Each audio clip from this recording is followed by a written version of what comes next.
Imagine this. You're standing in the snack aisle at 2 a.m. You've been staring at the same 2 bags of chips for 10 minutes. Salt, vinegar, or sour cream, onion. You think you're freely choosing, weighing pros and cons, expressing your individuality. But Immanuel Kant is whispering from 1788. Actually, my friend, you're caught between the machinery of cause and effect, and your choice is less free than you think. Also, buy the vinegar ones. Trust me.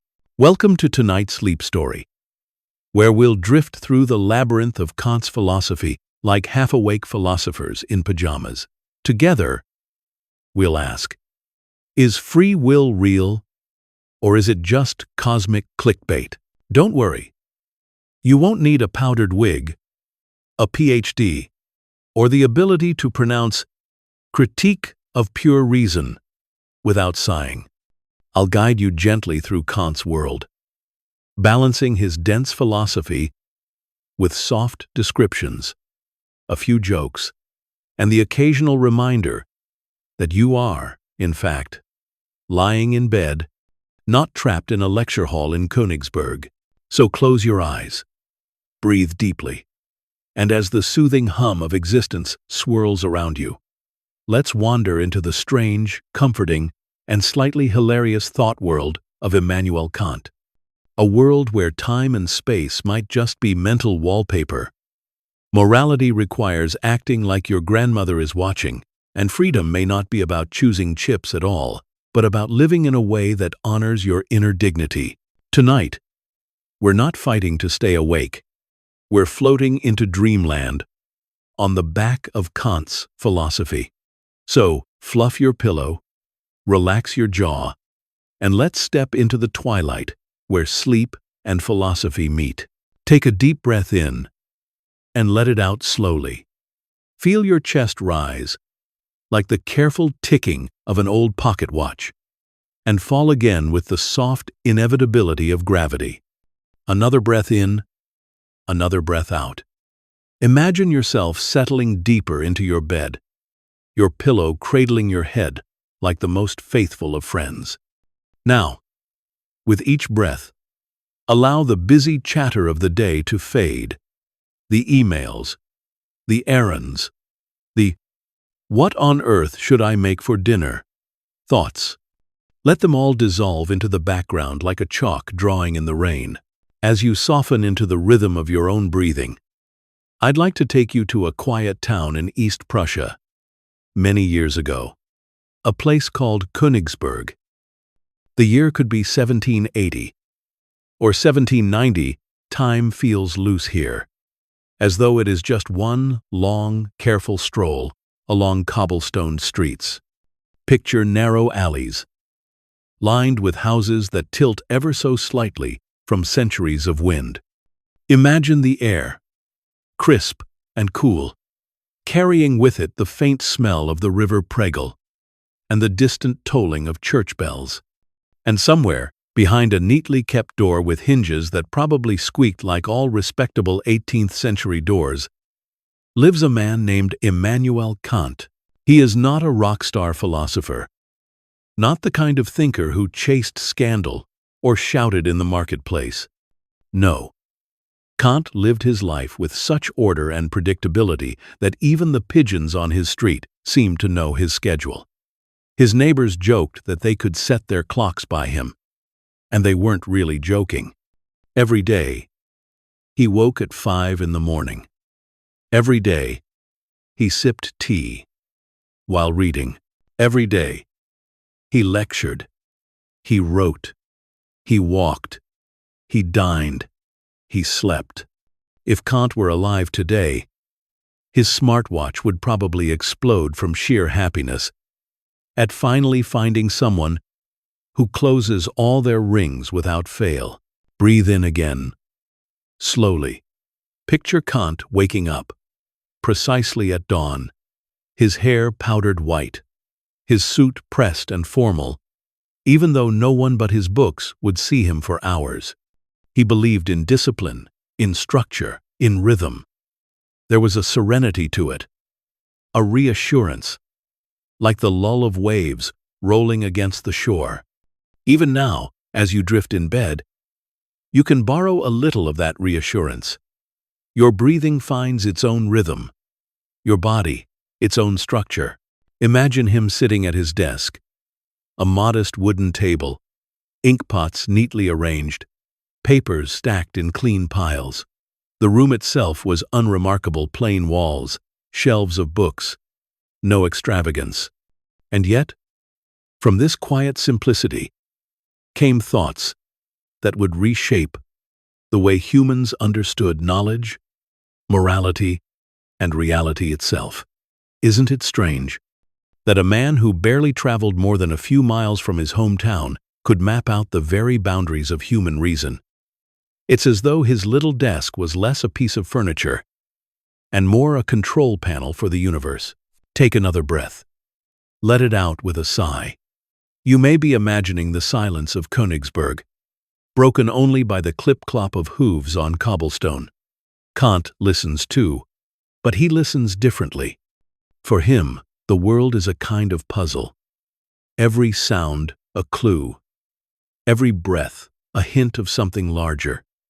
Yet he himself lived as if he were a puzzle piece already neatly in place. He avoided chaos. He avoided excess. He even avoided excitement. Really. And maybe that's what makes him the perfect companion for a night like this. His life was like a lullaby, repetitive, predictable, strangely comforting. Now imagine Kant taking his famous daily walk. Every afternoon, at exactly the same hour, he would step outside, hat on, cane in hand, and stroll the same streets. People really did plan their day around his walk. Lovers would meet at the corner just as Kant passed. Scholars would greet him. Shopkeepers would nod knowingly. You could almost hear the townsfolk sighing. Ah, there he goes again, like the tide coming in. Today, we think of freedom as spontaneity, as being able to do whatever we want, whenever we want. But Kant? His freedom was the opposite. It was finding peace in repetition, joy in order, comfort in predictability. Another breath in, another out. You might feel your body echoing that rhythm, as if you, too, are taking that calm walk along the Pregel River. Notice how your own life, however messy it may seem, also has rhythms. The brushing of teeth, the commute, the meals, the tiny rituals that, when seen from a distance, form their own little symphony of order.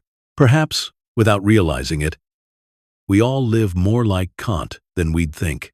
And here, as you drift further, I invite you to feel the coziness of Kant's world. His evenings were not filled with dramatic theater or wild parties. Instead, he dined quietly, often with a few close friends, discussing philosophy in voices so low and steady they could probably double as ASMR tracks. He wasn't flashy, wasn't eccentric in the ways we sometimes expect philosophers to be. No roaming the streets like Diogenes with a lantern. No writing romantic poetry under the moonlight. Just Kant, his dinner, his friends, and the quiet certainty that life was best lived like a carefully written sentence, well-structured, clear, and tidy. And so, as you breathe, as you rest, you too are in Königsberg for a moment. The streets calm, the river steady, the philosopher predictable as the stars.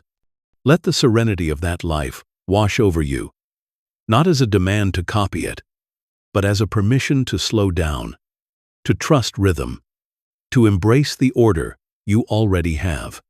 Like Kant, you don't have to conquer the world to make sense of it. You can simply sit at your desk or in your bed and breathe. Take another slow inhale. Feel your lungs expand. Exhale. Let the day dissolve further away. Kant may not have been exciting in the ways of fireworks or festivals, but he offers something rarer, a philosophy of calm, one that whispers, Rest is good. Structure is kind. And even the smallest life can carry the weight of great ideas. Now that you're settled in, tucked gently into the soft order of Kant's Königsberg, let's begin to stretch the mind just a little. Not too much. We don't want your brain to leap out of bed and start doing cartwheels, but enough to let you float into one of Kant's most haunting questions. The question of free will. Take a breath in and exhale slowly, as though you're releasing not just air, but the illusion that you're entirely in control of what happens next. Because here is the riddle.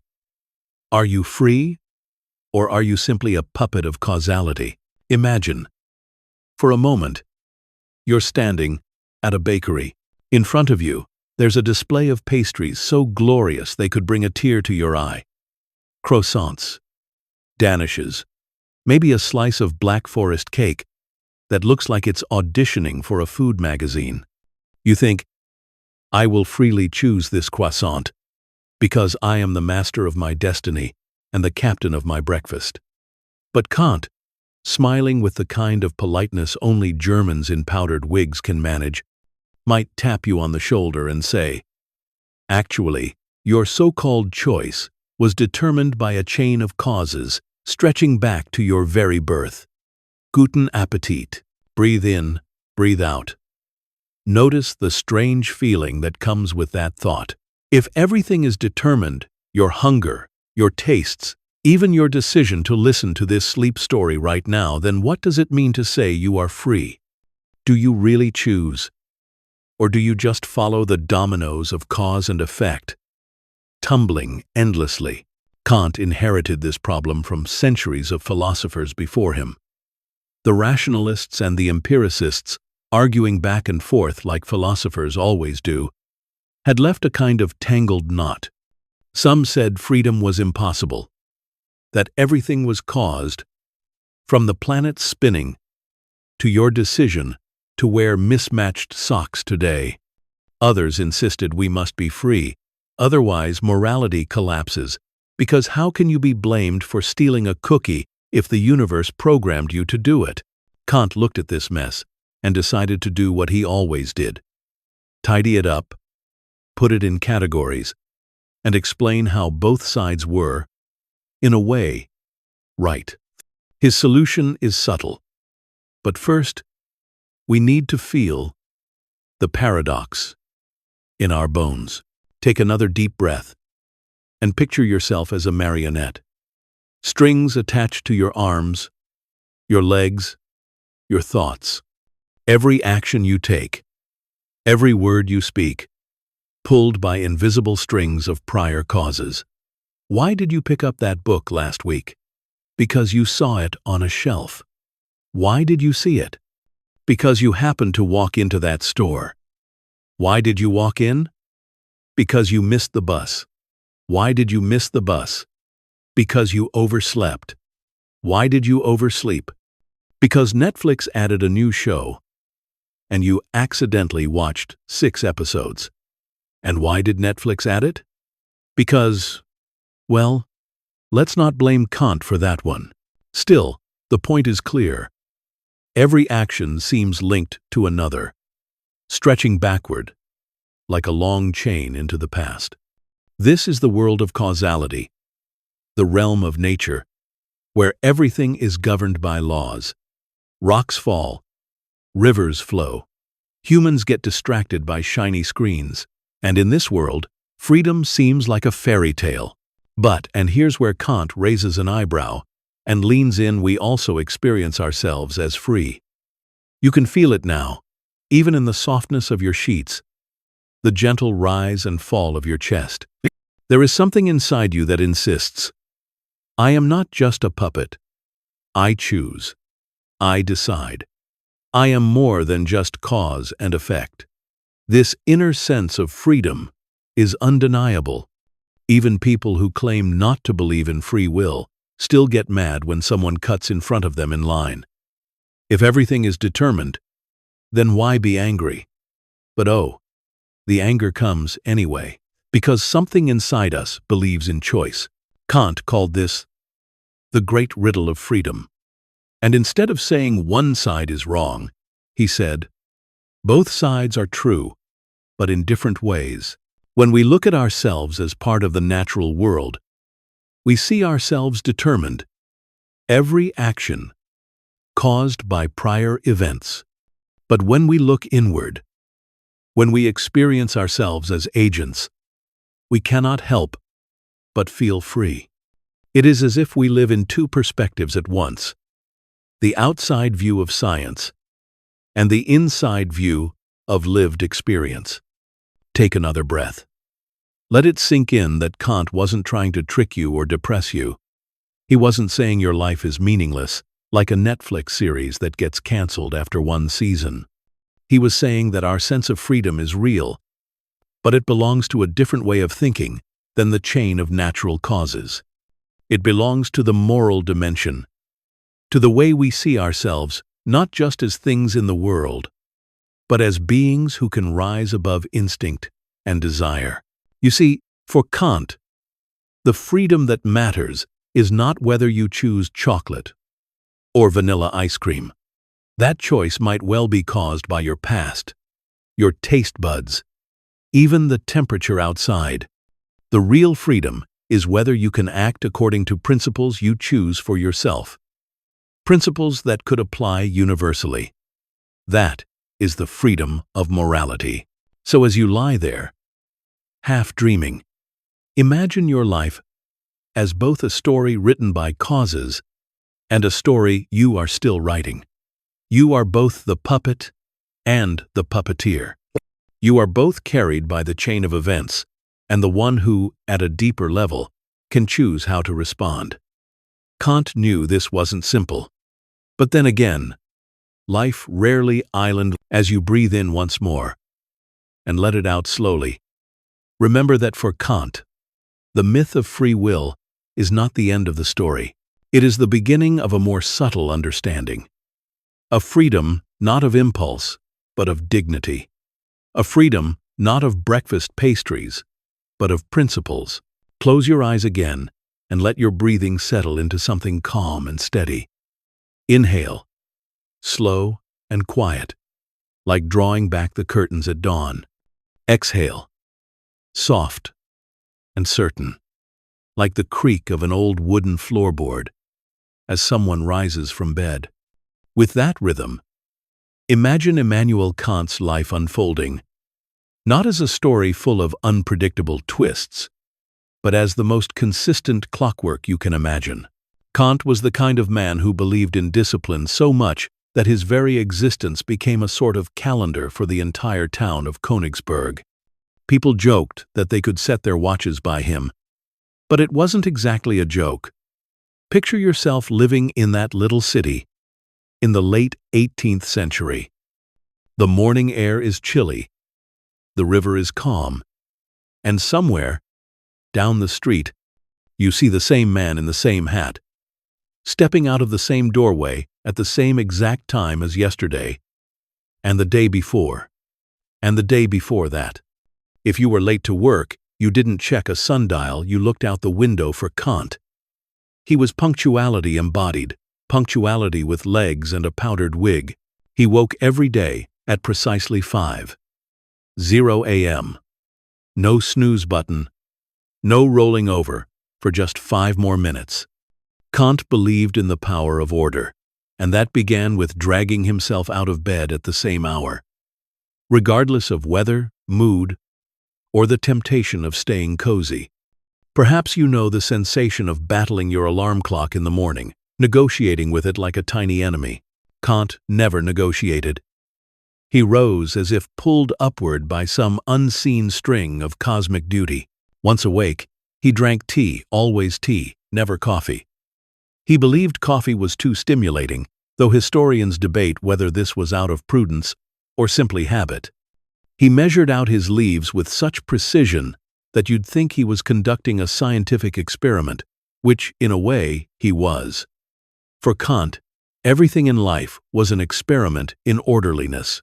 Breakfast was modest, simple, never indulgent. He didn't crave variety or surprise. He believed predictability was a kind of peace. And then, at his desk, he would begin to work. Hours of reading, writing, and preparing lectures filled his mornings, the quill scratching softly across paper like a lullaby for anyone within earshot. And here's where the humor of his life blooms. Imagine being his neighbor. Day after day, without fail, you would hear the same quiet sounds at the same time. The rustle of papers, the clearing of his throat, the deliberate pacing of footsteps across the floor. If he was ever even a few minutes late to his daily walk, the whole neighborhood would notice. Children would look up from their games. Shopkeepers would pause in the act of weighing grain. "Where is Kant?" they'd whisper. Had he overslept? Was he ill? But no soon enough. The door would open, and there he would be, hat in hand, cane tapping, like the most reliable cuckoo clock in Europe. He gave lectures at the university in Königsberg with the same precision. His students sometimes joked that you could measure your entire week by the sound of Kant, clearing his throat before beginning. If he ever deviated from routine, it was such a shocking event that stories of it survived for decades. There's a tale of Kant reading Rousseau for the first time, becoming so engrossed in the book that he actually, brace yourself, skipped his daily walk. It was such an extraordinary break from tradition that people remembered it for years, as though a solar eclipse had passed over the city. And yet, while it's amusing to imagine this man as a walking alarm clock, there's something soothing about it too. In a world of chaos and uncertainty, Kant's life offered stability. His routine was like a lullaby for an entire city, reassuring people that no matter how confusing politics or weather or gossip might be, at least one man would rise at dawn, drink his tea, take his walk, and live his life according to a rhythm as steady as breathing. Now, think about your own routine. However imperfect it may be, maybe you brush your teeth in the same way each night. Maybe you make your morning coffee or tea without thinking about it. These tiny rituals hold us together. They may not be as extreme as Kant's, but they carry the same comfort, predictability, the security of knowing what comes next. As you drift in bed now, you too are participating in a kind of Kantian rhythm, the rhythm of preparing for rest, the ritual of lying down, of letting go, of trusting that sleep will come. Breathe in again. Exhale slowly. Imagine the cobblestones of Königsberg beneath your feet, Kant walking just ahead, precise as ever. His life may seem dull by modern standards, but perhaps that dullness was a kind of genius. It gave him space to think deeply, to write profoundly, to live simply, and in its own quiet way. It gave his neighbors something even more precious, a sense of time, a reassurance that the world still moved in an orderly fashion. Kant was not a man of drama, but a man of rhythm. And tonight, that rhythm can help guide you gently into sleep. Let your body soften into the mattress, as if you are sinking a little deeper into the quiet fabric of night. Inhale again, slow and calm. Exhale, as though letting go of the day's clutter. Now, imagine two worlds overlapping around you. One is bright and colorful, filled with textures, sounds, and appearances. The other is quiet, invisible, inaccessible, like the hidden framework beneath a painting. Kant called the first world the world of phenomena, the world as it appears to us. The second he called noumena, the world as it is, independent of our perception. Picture yourself walking through a garden at dusk. The flowers bloom with colors you can see, scents you can smell, textures you can feel under your fingers. The gravel crunches beneath your shoes. This is the phenomenal world, the world presented through your senses. It is rich, vivid, and constant. But according to Kant, it is also limited. What you see, hear, and touch is not the world itself, but the world is filtered through your own human faculties. Like a pair of glasses you can never take off. Now imagine, just beyond the garden's hedge, another world. You cannot see it, cannot smell it, cannot touch it. It is there, but it is not accessible through your senses. This is the noumenal world, the world as it truly is, independent of how you perceive it. You can sense its presence, the way you can sense that the night sky hides stars invisible to your eye. But you cannot step into it. For Kant, this was not despairing, but humbling. A reminder that human knowledge has limits, and that reality stretches further than our perception can reach. Take another breath. Let it out slowly. In this way, every moment of your life is lived in two dimensions. On one hand, you exist in phenomena, the world of appearances, where the lamp glows softly by your bedside, where the blanket is warm against your skin. On the other hand, there is the noumenal dimension, the lamp, the blanket, the air, the entire cosmos as they are in themselves, beyond the reach of your senses, beyond even the categories of your mind. Kant argued that we never know things in themselves, the noumenal reality. We only ever know them as they appear to us, shaped by the structures of our own mind. Space, time, causality. These, he said, are not features of the external world, but lenses of human understanding. It's as though your mind is the architect of experience, arranging reality into something you can navigate. Without those lenses, the raw nominal world would be incomprehensible, like trying to read a book in a language you have never seen before. To make it soothing, think of it like this. You live in a house with windows. The phenomenal world is the view through those windows. Beautiful, coherent, meaningful. The noumenal world is the landscape beyond, the raw reality outside, which you cannot directly touch. You know it is there, because you see its filtered reflection through your window.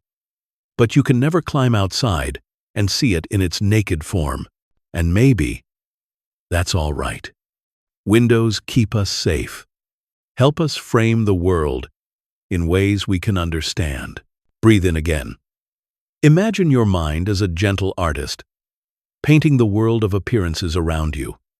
The tree isn't in time, because time is in the tree, it is in you, in the way your mind structures experience.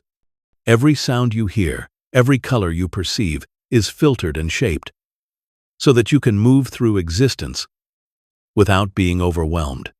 The noumenal world may be unknowable, but that does not make it hostile. It is the silent foundation beneath the dance of appearances, a reminder that reality is always deeper than it seems. There is comfort in this. Comfort in knowing that even though the phenomenal world is fleeting, flowers wither, nights fade into day, candles burn down, the noumenal world endures. It is not accessible, but it is present. It is the hidden ground that holds everything in place, like the still silence beneath a song. And perhaps, when you close your eyes at night, drifting into dreams, you are touching a little of that mystery. Dreams dissolve the phenomenal world of appearances and carry you into something stranger, something you can never fully explain. In that sense, each night is a tiny visit to the threshold of noumenal reality, a reminder that you are more than what you can see and measure. Exhale again. Let your body feel heavy, like you are sinking into both worlds at once. The world of the senses, soft sheets, cool air, the beating of your heart, and the world beyond the senses, vast, silent, unknowable. Together, they create the mystery of existence, and together, they carry you toward rest. Take a slow breath in and let it out gently. as though you were sighing after a long day. Feel the rhythm of your breathing, steady and predictable, like waves brushing against the shore. And now imagine the world itself, breathing in its own rhythm. Planets moving through space, rivers flowing to the sea, stars being born, and dying, all of it happening, not randomly, but according to laws of nature, precise and unyielding. That, Kant tells us, is the stage upon which we live, a stage where every action has a cause, and every cause leads to an effect. Think of a row of dominoes. One tips, and the next falls, and the next, and the next. The fall of each domino isn't a mystery. It happens because the one before it leaned against it. That's how Kant saw the world. A continuous chain of cause and effect, stretching back into the distant past. The apple falls because gravity pulls it. The river bends because the earth shapes it. You yawn because you didn't get enough sleep last night. Or perhaps because listening to philosophy in bed has a peculiar way of inviting yawns. Nothing happens in isolation. Everything is connected by a law. Now picture yourself in the morning, lying under warm blankets, your alarm clock buzzing like an angry mosquito. You reach out, eyes half closed, and hit the snooze button. You tell yourself you've made a choice, that you freely decided those extra 9 minutes of sleep were worth it. But Kant would wag his finger gently, but firmly, and remind you that this so-called decision was already influenced by countless causes. The comfort of your bed, the fatigue in your muscles, the faint memory of staying up too late scrolling on your phone. Even the design of the snooze button itself, conveniently placed for sleepy fingers. The decision feels free, but it's part of the great chain of nature, each link forged by causes beyond your control. Take another breath in, and imagine every moment of your day unfolding like clockwork. You eat because you are hungry. You are hungry because your body burns energy. Your body burns energy because you decided to watch just one more episode last night. And you watched that episode because the show ended with a cliffhanger. And the cliffhanger existed because writers, sitting in a room months ago, deliberately chose to hook you. The chain stretches endlessly backward, reaching to causes you'll never see. This is not meant to depress you, but to soothe you. Imagine life as a river. The water flows not because it wants to, but because gravity pulls it downward. Stones settle to the bottom because weight presses them there. Trees grow upward because sunlight beckons them. Everything, in its own way, obeys laws. And you, lying in your bed, breathing steadily, are part of this same order. There's a strange comfort in it, like realizing you're being carried by a current, not drifting randomly but flowing within a pattern as old as time. Kant believed that science, in studying these laws, was uncovering the structure of phenomena, the appearances of the world.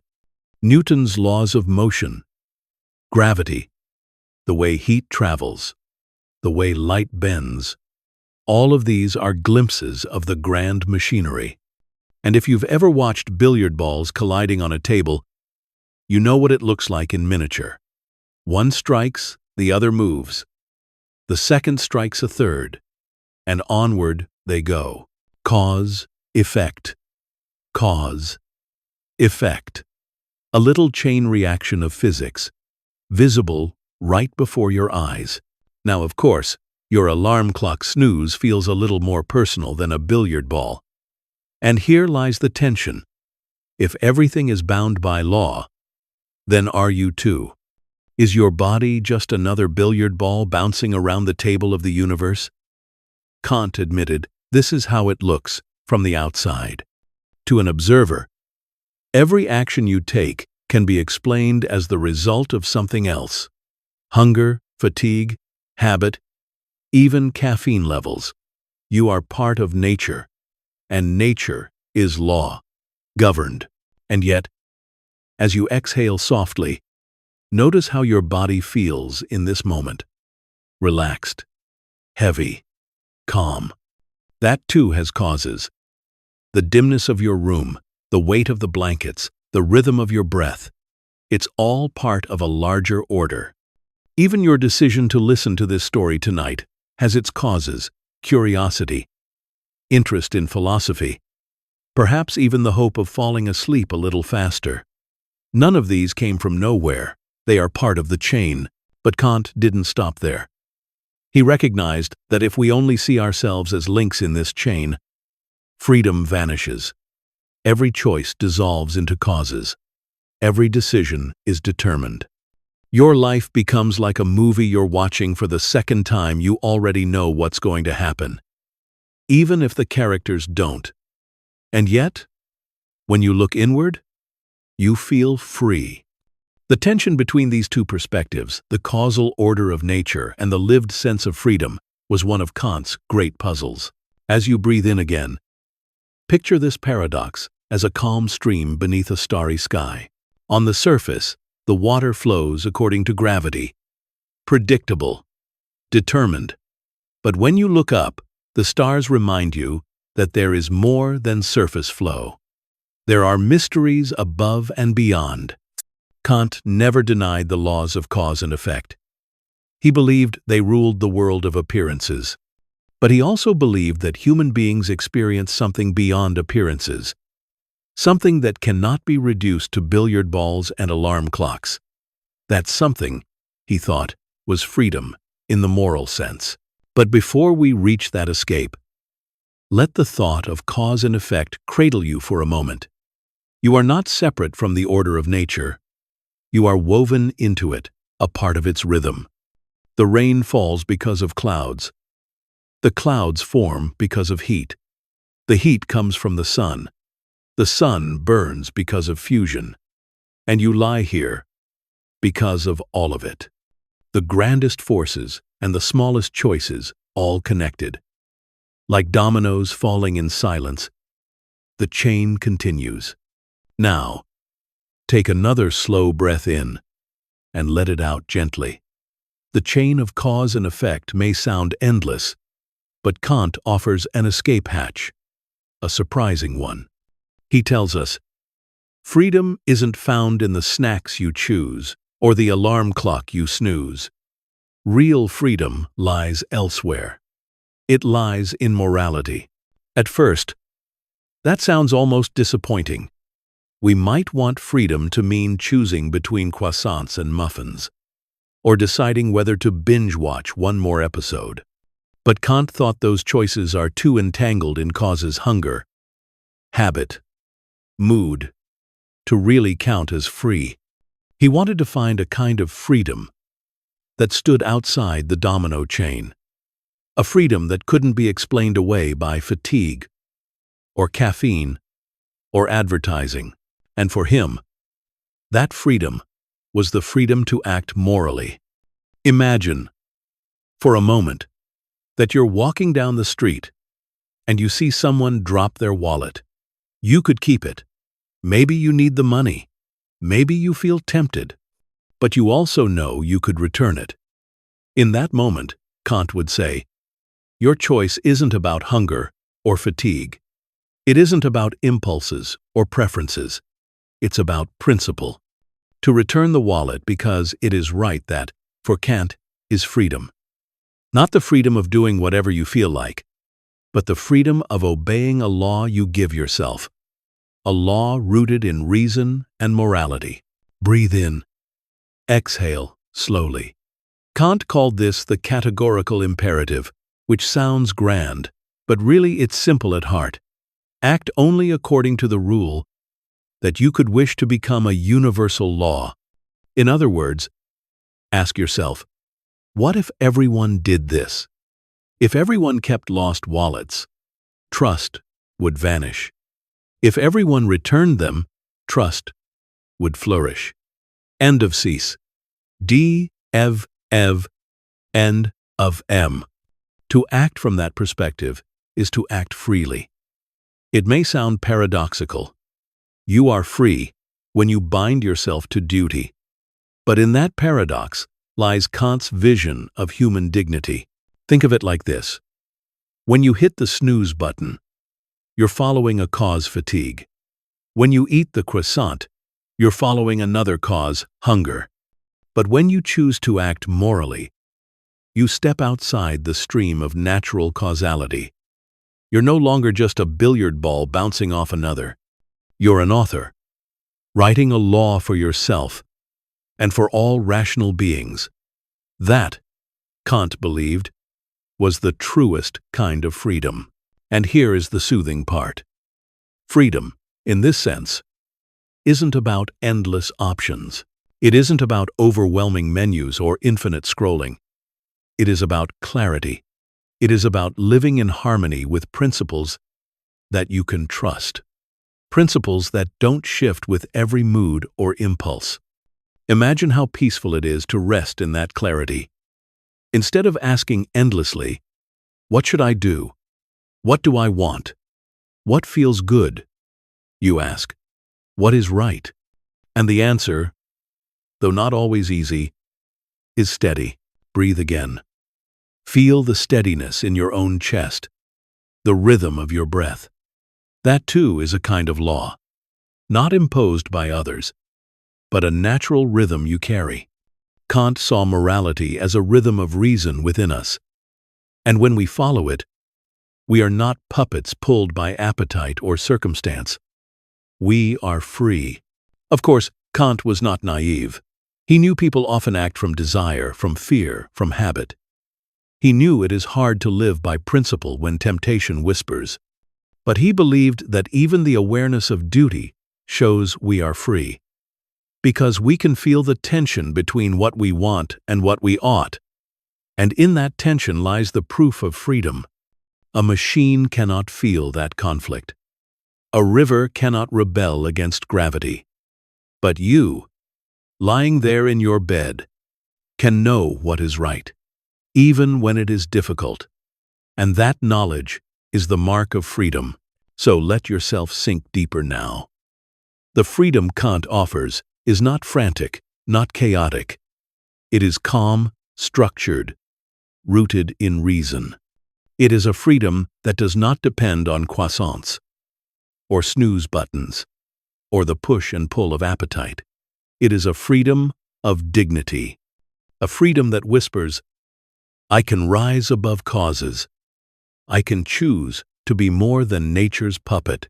I can choose to live by principle." Exhale once more.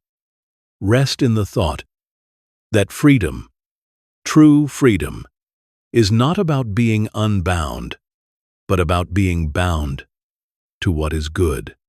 That moral escape hatch is not an exit from life's chain, but a doorway into meaning. And in that meaning, there is peace. Take a slow, steady breath in, and let it out, like the soft closing of a library door. Now imagine that the whole world is as quiet as your bedroom. The only sound is your breathing.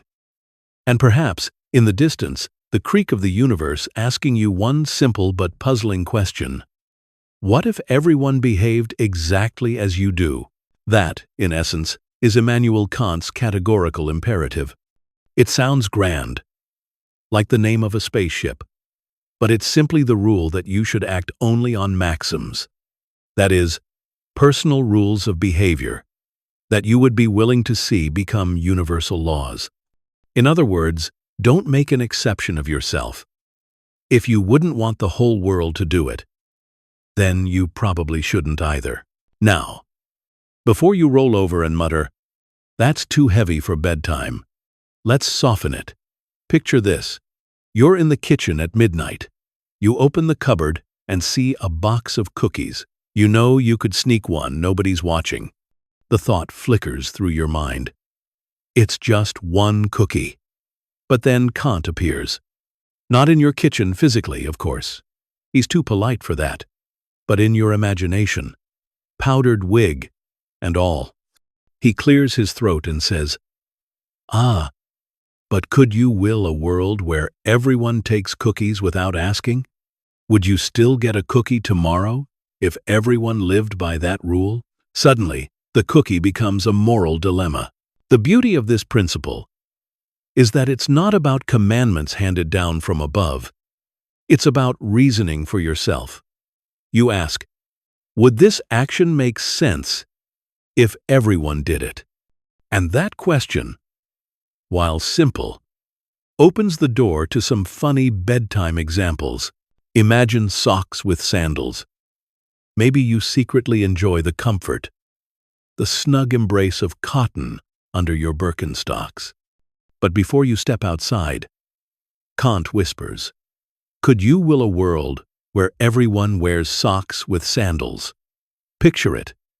Every beach, every wedding, every solemn state occasion. Rows of diplomats, toes muffled in thick socks, stuffed into sandals. If the answer makes you laugh or cringe, you might hesitate. Maybe you'll decide that socks with sandals can remain a guilty pleasure, but not a universal rule. Or picture cutting in line. You're at the bakery, eyeing that last croissant, golden and buttery, practically glowing like treasure. The line is long, and impatience gnaws at you. What if you just slipped ahead? Surely nobody would notice. But Kant raises an eyebrow. Could you will a world where everyone cuts in line? Imagine it. Total chaos.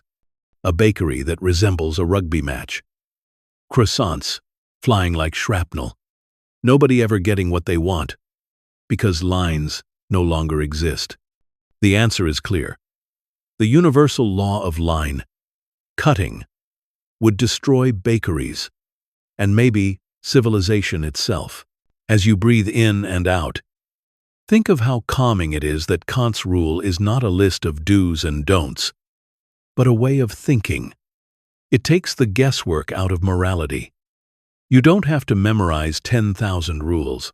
You simply ask, if everyone did this, would it still make sense? But here's where it becomes even gentler.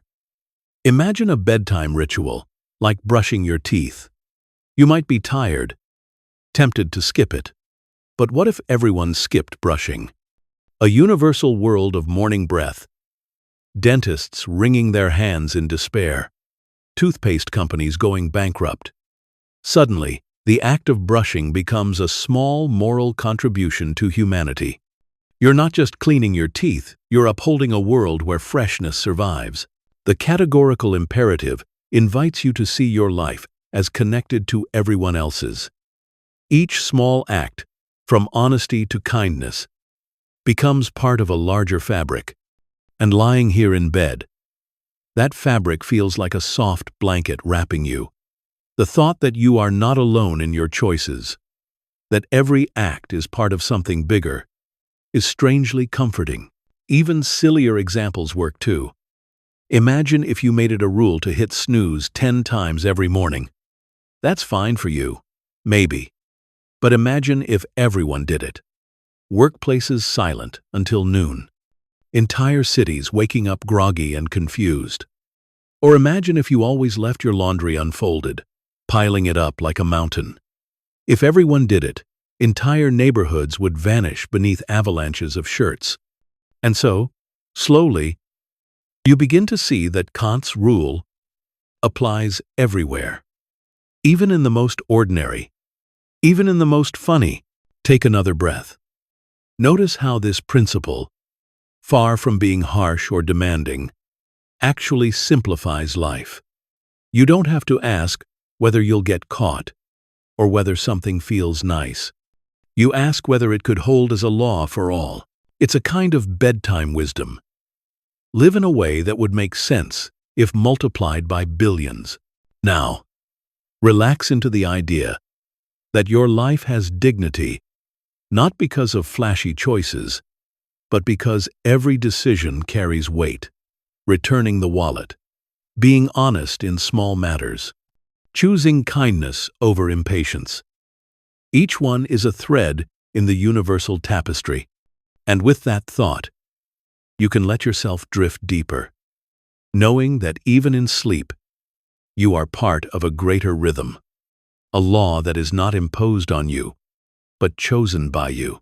Breathe in once more, and exhale with the ease of someone who knows the day is over, the tasks completed or left behind. Now imagine yourself standing in front of a bakery counter. The smell of sugar, butter, and cinnamon fills the air.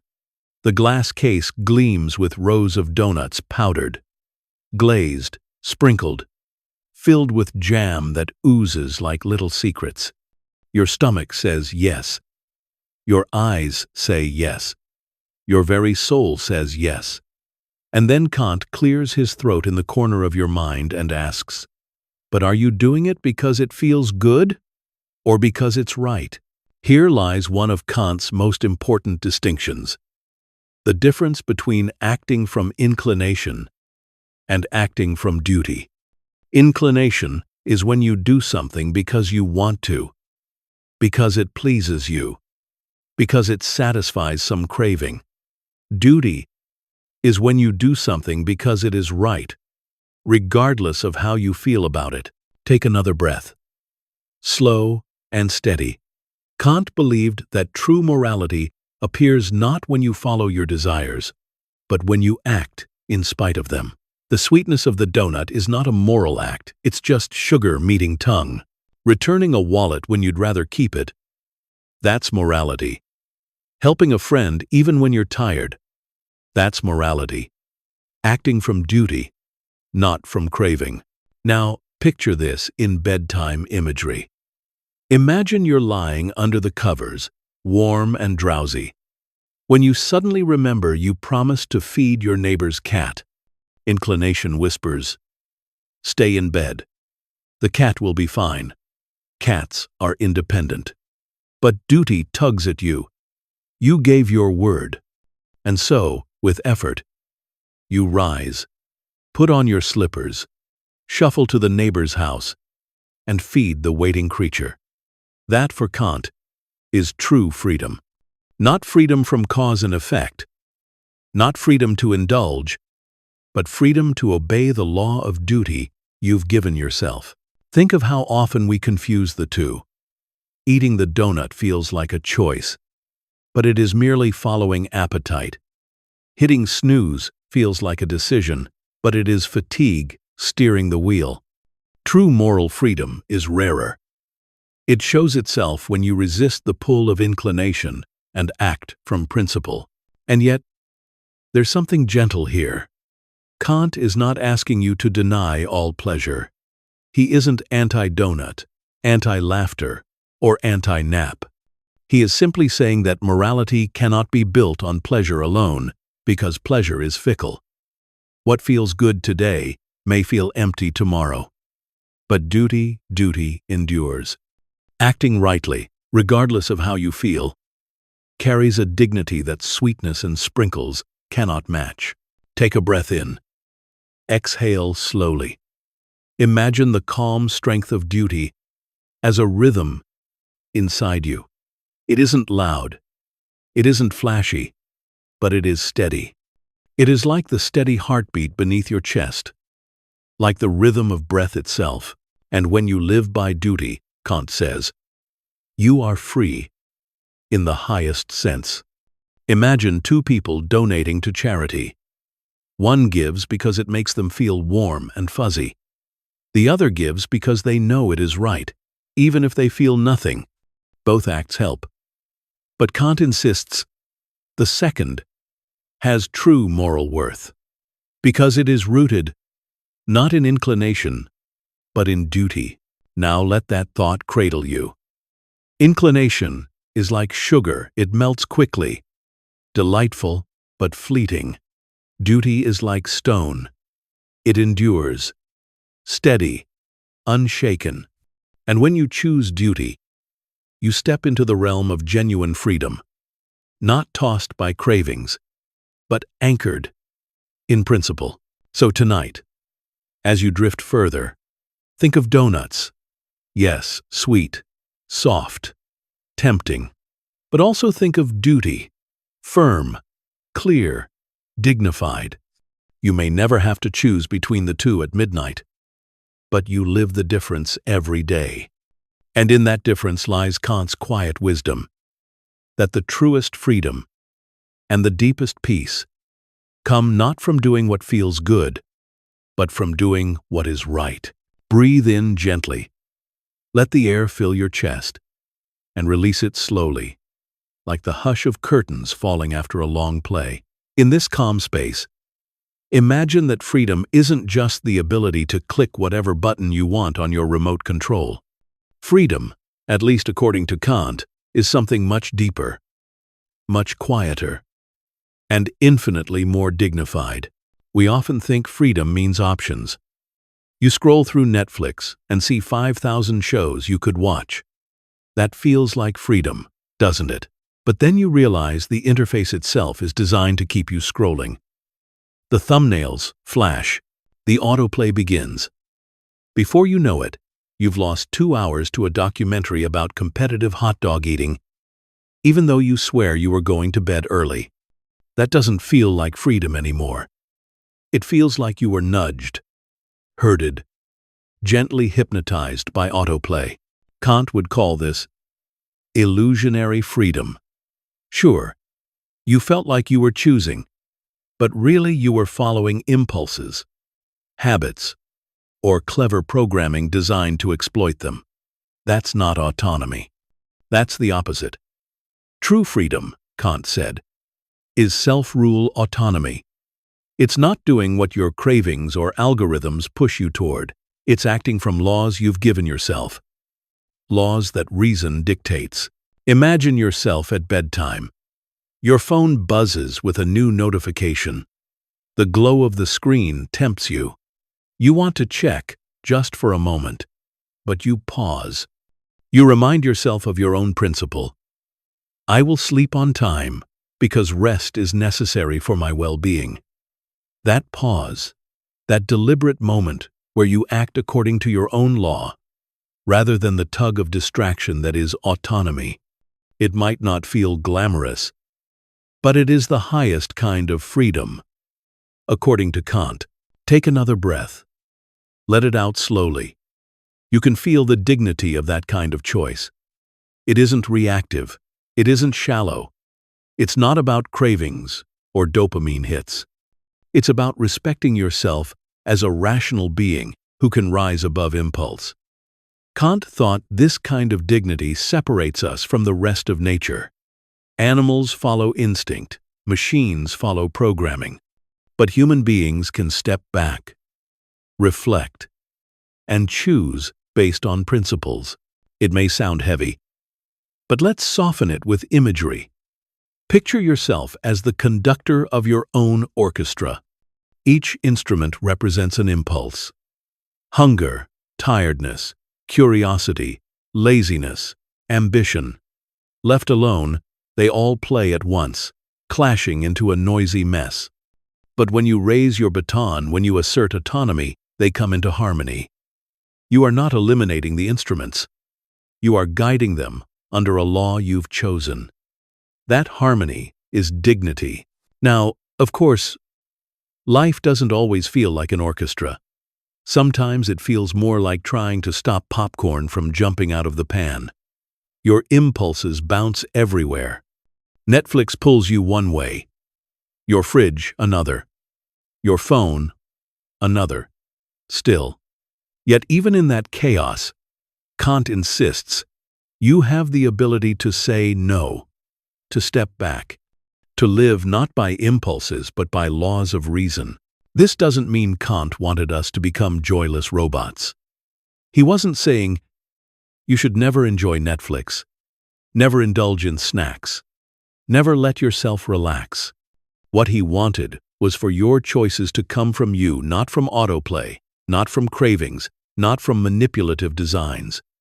Freedom, in his sense, is about authorship of your life. To live with autonomy is to write your own story. One principle at a time. Take another breath. Feel how calm it is to think of yourself as self-ruled, not tossed around by marketing jingles or shiny temptations, but steady, like a tree rooted in soil. Every time you act from autonomy, you affirm your dignity as a human being. You're not just reacting, you're deciding. And here's the soothing part. Autonomy doesn't require grand, heroic acts. You don't have to overthrow empires or climb mountains. It shows itself in the smallest of things. Choosing honesty when lying would be easier.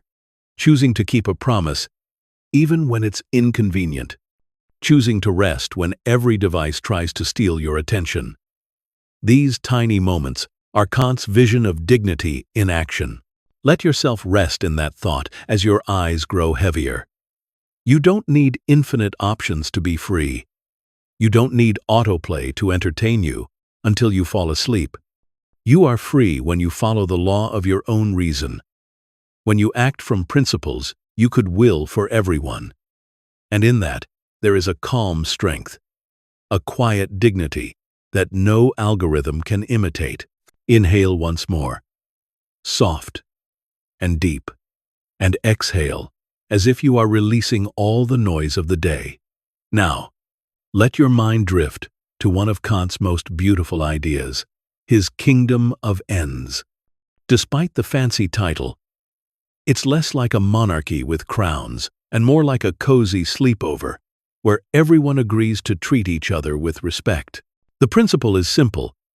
Treat every person not merely as a means to an end, but always also as an end in themselves. In plain words, don't use people like tools.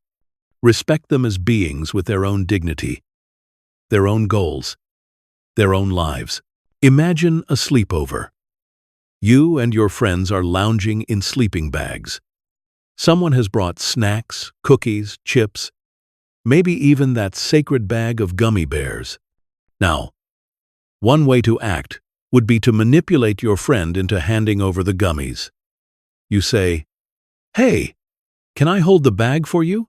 And then somehow, mysteriously, half the gummies disappear into your mouth. That would be treating your friend as a means, reducing them to a gummy delivery service. But if you say, "Would you like to share these? Let's split them." You're treating them as an end, respecting their dignity, their ability to choose, their equal place in the circle of sleeping bags.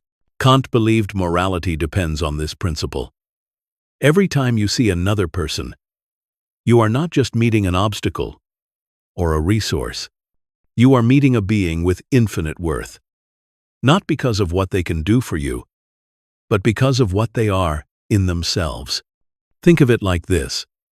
Even in the smallest interactions, holding the door, saying thank you, not hogging the blanket at a sleepover, you affirm the dignity of others. Now imagine the kingdom of ends as a kind of dream city.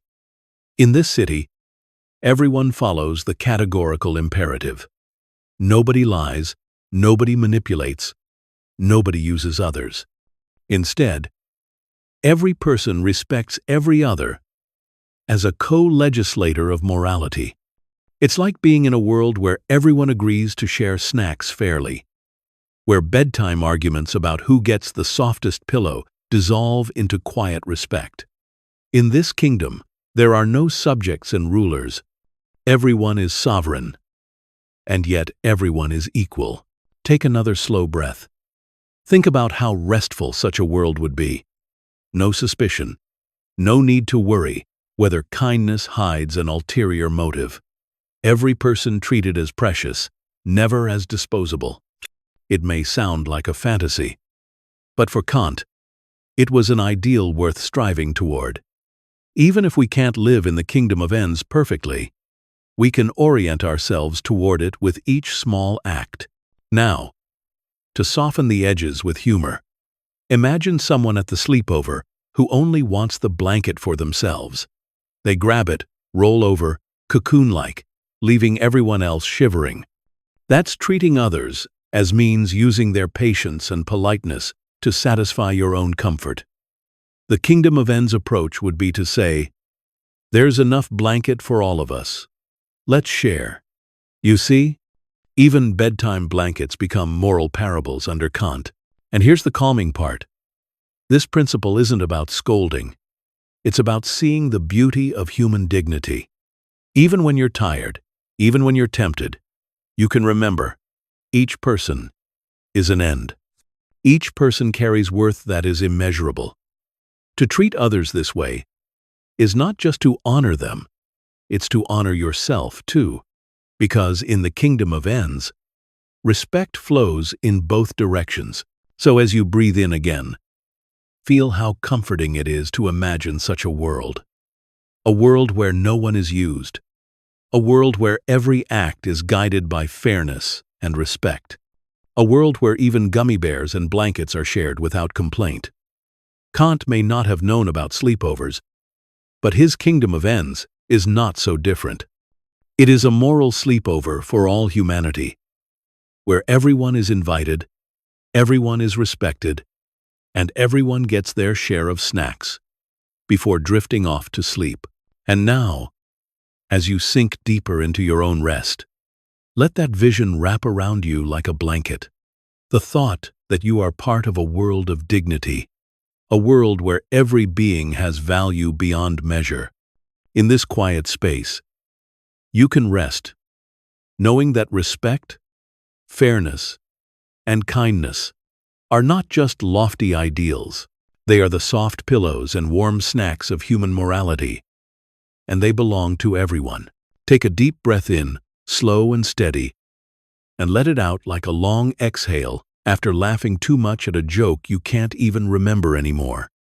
Now, picture freedom, not the kind of freedom where you stand in front of a giant wall of breakfast cereals, paralyzed by choice, but the deeper kind, the freedom Kant dreamed about. A freedom that doesn't just mean do whatever you want, but instead means living in a way that makes sense, a way that respects order without suffocating it, a freedom that is structured, but not stifling. If you've ever seen a toddler on a sugar rush, you know what unstructured freedom looks like. They dash around the room like tiny comets, knocking over cups, yelling at the dog, jumping off furniture with the reckless confidence of stunt performers. It's chaos disguised as liberty. And as adorable as it is for 10 minutes, you realize quickly, freedom without rules turns into madness.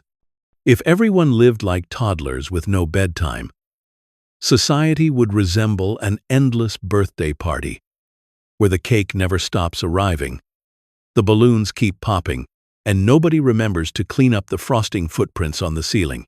Kant knew this. He wasn't against joy, but he understood that true freedom requires structure.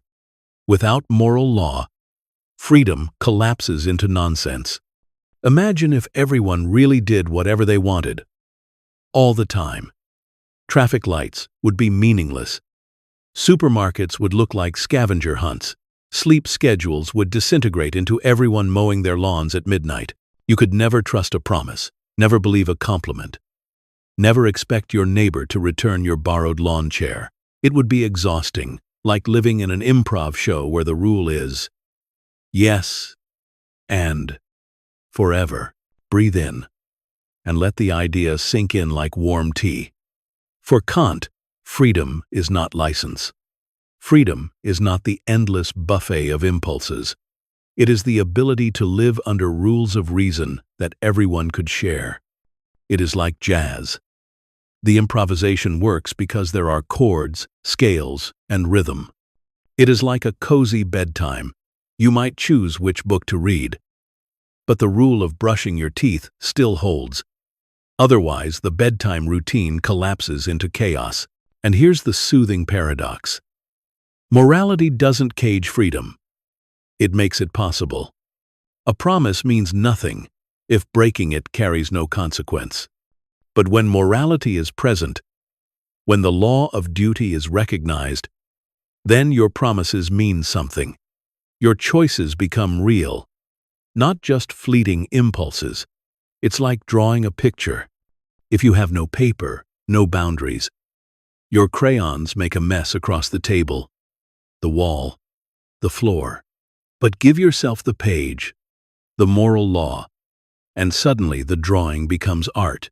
Now, picture this as you lie in bed. Imagine a little village, cozy and warm, lit by lanterns. In this village, everyone respects the rules Kant imagined. No lies, no manipulation, no chaos. People move freely, laugh freely, choose freely, but within the shared understanding that each person matters. It isn't rigid. There are jokes at the dinner table, late-night walks, spontaneous songs, but the structure keeps it safe, keeps it meaningful. That's Kant's dream. Freedom with dignity, not chaos with donuts. Let's soften it with humor. Imagine if everyone ignored moral rules just for a day. You'd wake up to find your roommate wearing your socks as gloves, your boss taking a nap in your chair, strangers eating pizza slices directly from your plate, with no explanation. Technically, they're free, but in reality, everyone's miserable. The joy of freedom comes not from breaking every boundary, but from having boundaries that allow freedom to thrive. As you breathe out again, think of how morality gives freedom shape. It's like the frame of a window. The glass lets in the light, but the frame keeps it from shattering everywhere. Freedom without morality is like glass without a frame. Dangerous, sharp, scattered. Freedom with morality is light-contained, something you can live with, something that warms you without cutting you. Kant saw human beings as capable of creating this kind of freedom for themselves. Unlike animals, who follow instinct, or machines, which follow programming, we can choose to act by moral law. That makes us free, in a way that chaos can never offer. It's not the freedom of toddlers running wild with frosting, but the freedom of adults choosing to share the cake fairly, enjoying both the sweet taste and the sweet harmony. Now let your breathing fall into rhythm again. Inhale, exhale. In this rhythm, feel the order of your own life. It doesn't need to be chaotic to be free. Your choices, shaped by morality, give you dignity. They make you more than impulses, more than autoplay, more than hunger or fatigue. And that is freedom without chaos. A freedom you can rest in tonight, as calm as the stars above. Breathe in once more, and let it out, as if you were releasing every tangle of thought from the day. Now, let your mind drift toward a paradox, soft and strange, like a dream you can almost remember. Kant's paradox. How? We can be both determined and free. It sounds impossible, like saying you are both lying still in bed and walking through the forest at the same time. And yet, Kant believed this is exactly the truth of human life. Imagine yourself as a river. The water flows inevitably, carried by gravity, shaped by the earth beneath it. The rocks guide it. The banks contain it. You, as the river, do not choose your path. You are determined. And yet, if you step back and look at yourself not as water, but as a traveler standing on the bridge above, you feel something else. You feel that you can choose where to walk along the banks, whether to step onto the bridge, whether to follow the path that winds beside the river. Both perspectives exist. The river is determined, but the traveler walking alongside it is free. That, in a sense, is Kant's sleepy paradox. From the outside, you are determined. Your actions can be traced back to causes, hunger, habit, history, physics. But, from the inside, as a moral being, you are free. You can choose principles. You can give yourself laws. You can step outside the chain of cause and effect by rising into the realm of duty. Breathe in and imagine walking under a night sky filled with stars. To astronomy, each star is determined by gravity, nuclear fusion, and equations. To you, lying in bed, the stars are symbols of wonder, of choice, of paths you may take. Determined in one sense, free in another. Both truths exist at once, like two melodies weaving into a lullaby. Kant wasn't trying to confuse us with riddles. He was trying to explain how we can hold both experiences honestly. Science sees us as determined beings, governed by laws like rivers flowing, but experience tells us we are free, able to choose between kindness and cruelty, between honesty and lies. Instead of picking one side, Kant said, both are true, but in different ways. And the key is to rest in that paradox. Like resting in your bed now, both awake enough to hear my voice and drifting towards sleep at the same time. Picture a path through the forest. From one perspective, it is determined. The dirt is where it is. The trees grow where they grow. You cannot change the physics of it.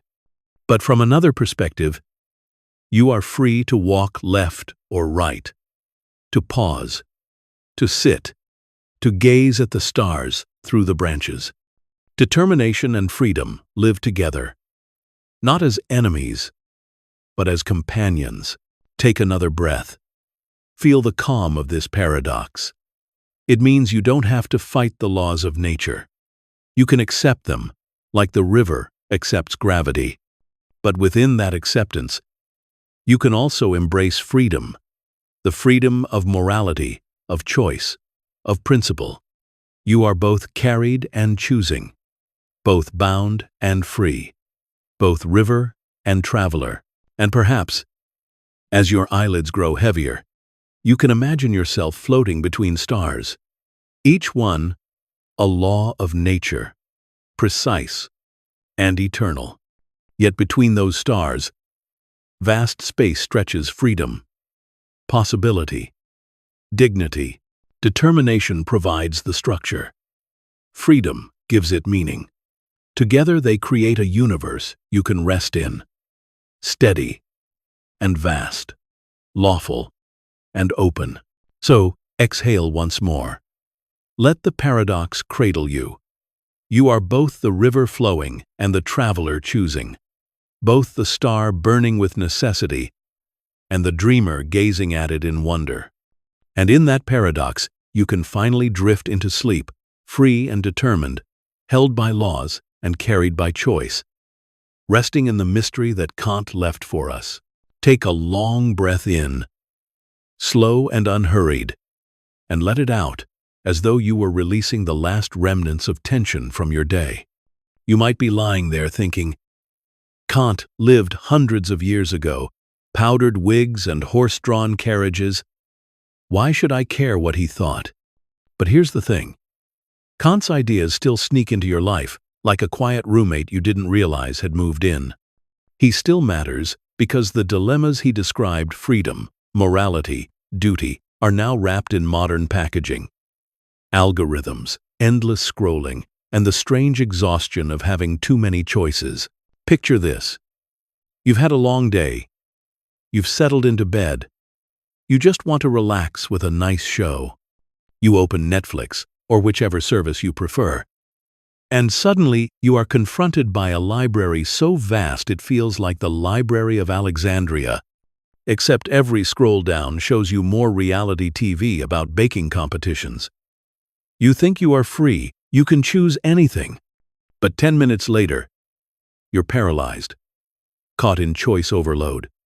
Too many options, too much flashing at you. You start watching one thing, then stop. You add 3 others to your list, knowing full well you'll never actually watch them.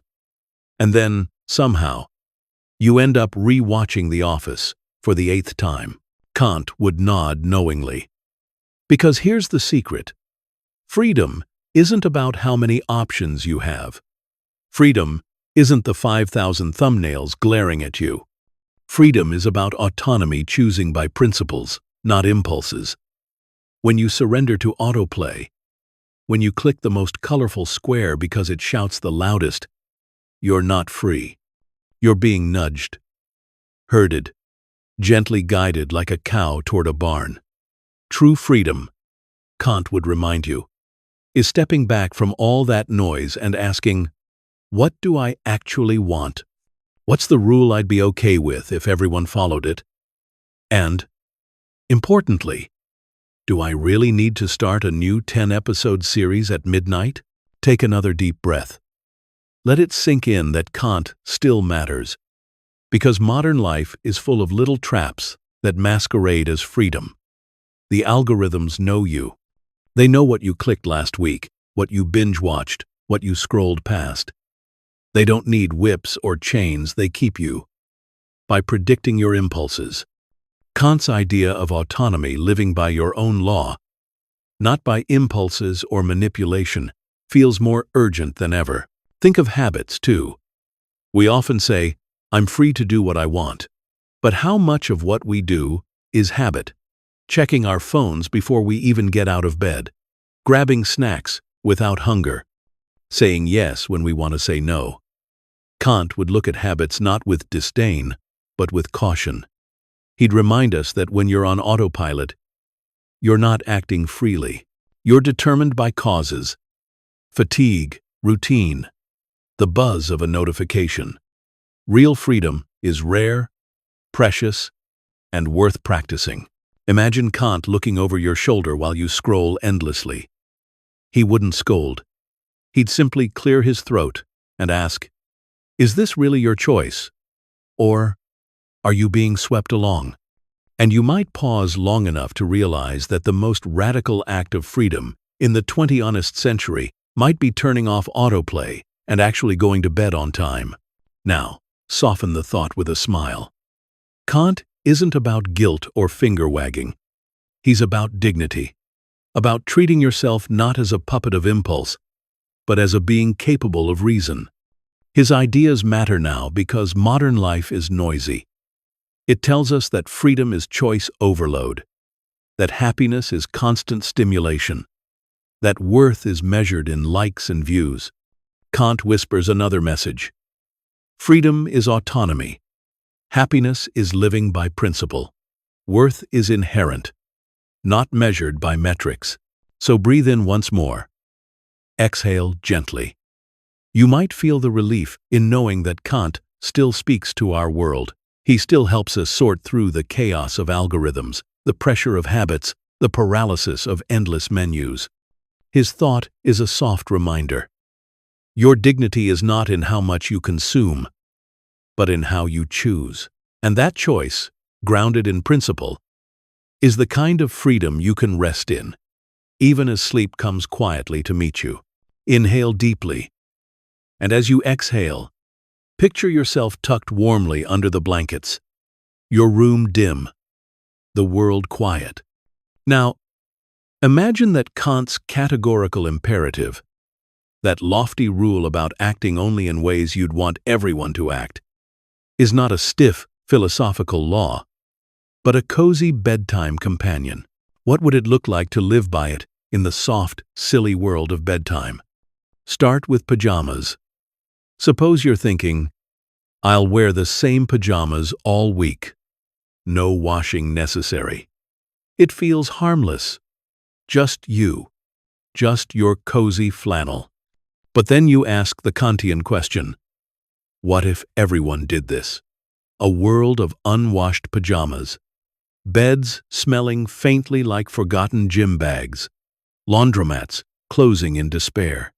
Suddenly, washing your pajamas once in a while becomes less about comfort, more about principle. The categorical imperative has spoken gently, like a mom who raises an eyebrow, but still tucks you in. Or think about bedtime snacks. You sneak into the kitchen, eyeing a slice of cake. You think, I'll just eat the whole thing. Nobody will know. But Kant arrives in your imagination, sitting politely at the table with a glass of warm milk. He asks, "Could you will a world where everyone hoards all the bedtime snacks?" Picture it. Snack shelves empty, cookie jars barren, children weeping into their pillows. The universal law of selfish snacking is unbearable. So instead, you cut one slice, leave the rest, and suddenly even your midnight nibble carries the dignity of moral law. Now, consider bedtime stories. You promise to read your younger sibling a story before sleep. You're tired, tempted to say, "No story tonight." But then you remember Kant. What if everyone broke promises whenever it was inconvenient? A world where bedtime stories never happened, where children stared at blank walls instead of hearing adventures. That's not a world you'd will. So you sigh, pick up the book, and begin reading. And as you do, you discover something surprising. Even though you were tired, the act of keeping your promise feels good. Duty, it turns out, has its own warmth. Like a quilt laid across your shoulders. Take another breath. Exhale softly. Imagine other silly bedtime universals. Suppose you decided not to brush your teeth. If everyone did this, dentists would retire in despair, mint would lose all meaning, and kisses would become a dangerous sport. Or suppose you hogged all the blankets at a sleepover. If everyone did this, there'd be no blankets left at all. In the cozy world of bedtime, Kant's rule gently reminds you that even the smallest acts matter, that fairness and respect weave into everything, from blankets to cookies to promises. And yet, it's not all scolding. Kant's rule also affirms joy. Imagine laughing softly at a silly joke before sleep. What if everyone shared small jokes? The world would be lighter, kinder, softer. Or imagine saying thank you when someone brings you tea. If everyone did this, gratitude would ripple through life like warm waves. The categorical imperative isn't just about preventing harm, it's about creating a universal law of kindness, respect, and comfort. As you breathe in again, feel how gentle this vision, Island Kant's rule, far from being a stern command, is like a lullaby. Act in ways that could make sense if multiplied by billions. Share the blanket. Share the snack. Keep your word. Say thank you. Laugh when you can. The world of bedtime becomes a rehearsal for the world of waking.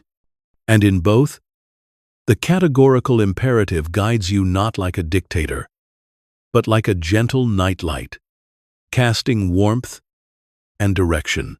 So now, as your eyes grow heavy, let yourself rest in that thought. Your actions matter, even the smallest ones. They ripple outward, shaping the kind of world we all live in. And when you act as if your bedtime choices became universal laws, you find yourself living in a world softer, kinder, and more restful.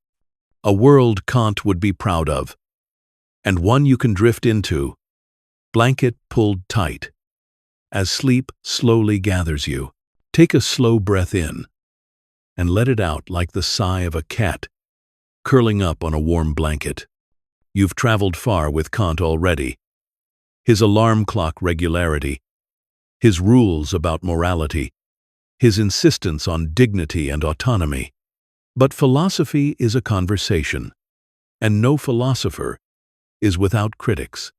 Even Kant, the meticulous clockwork thinker of Königsberg, had others poke fun at him. The criticisms can sound sharp on paper, but tonight we'll treat them like soft pillows, gently prodding, teasing, never meant to disturb your rest. Imagine, for a moment, David Hume, the Scottish skeptic whose writings first woke Kant from what he called his dogmatic slumber. Hume had already argued that cause and effect aren't guaranteed certainties, but habits of the mind. We don't really know the sun will rise tomorrow. We've just gotten very used to it. Kant respected Hume enormously. But you can imagine Hume watching Kant construct his massive 3-volume system of reason and morality, and thinking, that's quite a lot of architecture for someone who admits we can't really see behind appearances. It's as if Hume shrugged and said, I just said we couldn't be sure about causality, Emmanuel. I didn't expect you to build a philosophical fortress that rivals Versailles. Then there was Arthur Schopenhauer, who admired Kant, but also couldn't resist a jab.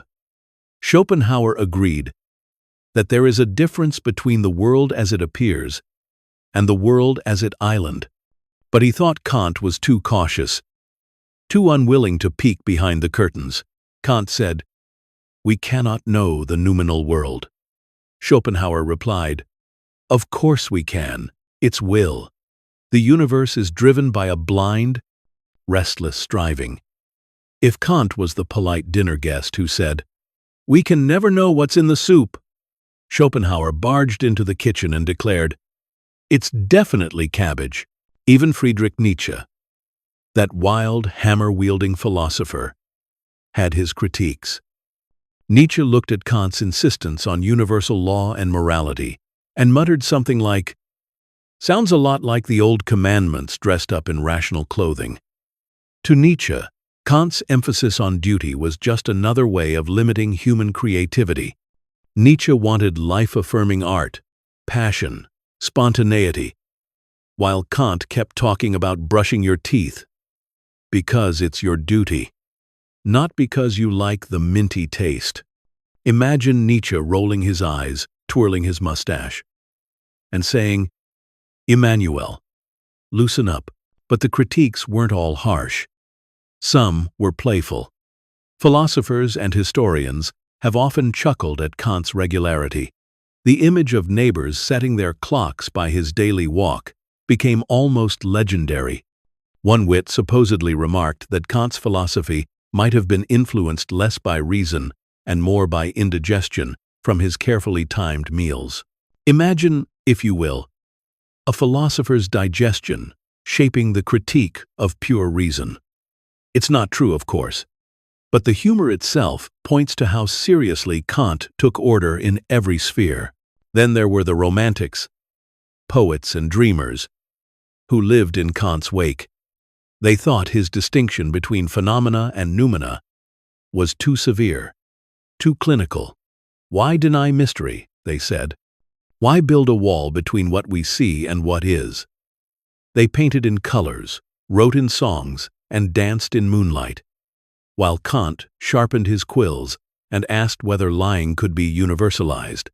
Imagine a romantic poet offering Kant a glass of wine at midnight, urging him to watch the stars, and Kant politely declining because it wasn't on his schedule.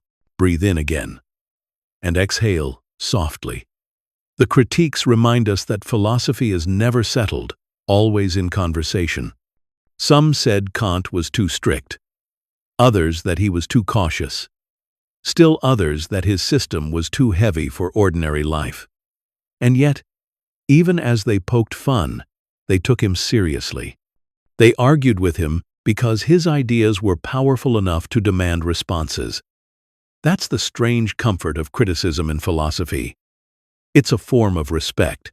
Now soften into a smile at the thought of philosophers gently roasting one another across time.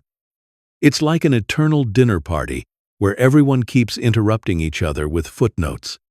Kant sits quietly, adjusting his wig, while Hume sips wine and Schopenhauer mutters about cabbage soup, and Nietzsche leans dramatically against the window. The arguments are lively, but they are also affectionate, a sign that the ideas continue to matter. And you, lying here, listening, are part of that conversation too. You've heard Kant's voice. You've heard his critics. And you can drift to sleep knowing that philosophy is not about final answers, but about ongoing dialogue. The teasing, the poking fun, The gentle critiques they are, part of the lullaby of human thought. A reminder that even the strictest philosopher can be softened by a little humor. So breathe out once more, and let the image of Kant, surrounded by his critics, settle like a storybook picture in your mind. They debate, they joke, they sigh.